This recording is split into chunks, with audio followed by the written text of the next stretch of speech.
Shine savoury ട്രീറ്റ്സിലേക്ക് എല്ലാവർക്കും സ്വാഗതം. ഇന്ന് നമുക്കൊരു മീൻകറി ഉണ്ടാക്കാം. ആദ്യമായിട്ട് ചട്ടി അടുപ്പത്ത് വയ്ക്കുക. അതിനുശേഷം കുറച്ച് വെളിച്ചെണ്ണ ഒഴിക്കുക. ഇഞ്ചിയും വെളുത്തുള്ളിയും ഫ്രൈ ചെയ്യുക. പിന്നെ കുറച്ച് 10-15 ചെറിയുള്ളി നന്നായിട്ട് ഫ്രൈ ചെയ്ത് നന്നായിട്ട് ഇളക്കി ഫ്രൈ ചെയ്യണം. ഫ്രൈ ചെയ്യുമ്പോൾ കുറച്ച് ഉപ്പ് കൂടി ഇടാം, പെട്ടെന്ന് വഴണ്ടി കിട്ടാൻ വേണ്ടിയിട്ടാണ്. ഉപ്പ് കൂടി ഇട്ട് നന്നായിട്ട് ഫ്രൈ ചെയ്ത് കഴിയുമ്പോൾ കുറച്ച് തക്കാളി കൂടി ഇടുക. ഒരു തക്കാളിയാണ് ചേർത്തേക്കുന്നത്. കുറച്ച് കറിവേപ്പിലയും കൂടി ഇട്ട് നന്നായിട്ട് വഴറ്റി വേഗുന്ന വരെ ഫ്രൈ ചെയ്തതിന് ശേഷം കുറച്ച് മഞ്ഞൾപ്പൊടി ഇട്ട് വീണ്ടും വഴറ്റുക. പിന്നെ ആവശ്യത്തിന് ഞാൻ കാശ്മീരി മുളക് പൊടിയാണ് എടുത്തിരിക്കുന്നത്.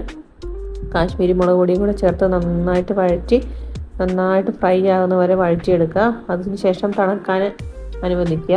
തണുത്ത് കഴിയുമ്പോൾ മിക്സിയുടെ ജാറിലിട്ട് നല്ലപോലെ പേസ്റ്റാക്കി അരച്ച് ചേർക്കുക. അതിനുശേഷം നമ്മൾ കുറച്ച് 3-4 കുടംപുളി വെള്ളത്തിലിട്ടുണ്ടായിരുന്നു, അതും കൂടെ ചേർത്ത് തിളപ്പിക്കുക. തിളപ്പിച്ചതിന് ശേഷം ആവശ്യത്തിന് ചൂടുവെള്ളം, നമുക്ക് എത്രയാണ് ചാറ് വേണ്ടതെന്ന് വെച്ച് കഴിഞ്ഞാൽ ആവശ്യത്തിന് ചൂടുവെള്ളവും ചേർത്ത് തിളപ്പിക്കുക. ആവശ്യത്തിന് ഉപ്പും ചേർക്കുക. വെള്ളം നന്നായിട്ട് ചാറ് നന്നായിട്ട് തിളച്ച് വരുമ്പോൾ കുറച്ച് കറിവേപ്പില ചേർക്കുക. കറിവേപ്പിലയും കൂടെ ചേർത്ത് നന്നായിട്ട് തിളച്ച് വന്നു കഴിയുമ്പോൾ മീൻ കഷ്ണം അതിനകത്തേക്ക് ഇടാവുന്നതാണ്. മീൻ കഷ്ണം ഇട്ടതിന് ആവശ്യത്തിന് വെള്ളം ചേർത്തതിന് ശേഷം തിളച്ച് വന്നതിന് ശേഷമാണ് മീൻ കഷ്ണം ചേർക്കേണ്ടത്. മീൻ കഷ്ണം ചേർത്തതിന് ശേഷം നന്നായിട്ട് വേവിച്ചെടുക്കുക. 2 പ്രാവശ്യം തിളച്ച് കഴിഞ്ഞ് കഴിയുമ്പോഴത്തേനും കുറച്ച് ഉലുവാപ്പൊടി ചേർക്കുക.